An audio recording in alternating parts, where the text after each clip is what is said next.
জাতীয় নির্বাচন ২০২৫ সালের শুরুতে বা কৌশলগতভাবে বিলম্বিত করে ২০২৬ সালের দিকে নেওয়ার বিষয়ে প্রধান উপদেষ্টার সাম্প্রতিক ইঙ্গিত বিএনপির মধ্যে তুমুল মিশ্র প্রতিক্রিয়ার সৃষ্টি করেছে।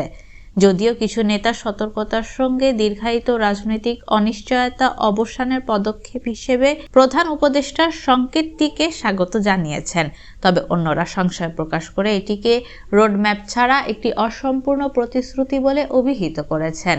বিএনপি সংশ্লিষ্টরা মনে করেন, দ্রুত নির্বাচন অতি প্রয়োজনীয় রাজনৈতিক সমাধানের পথ তৈরি করতে পারে, আর বিলম্বিত নির্বাচন হতে পারে সময় কেনা এবং সরকারের প্রভাব বাড়ানোর কৌশলগত চেষ্টা।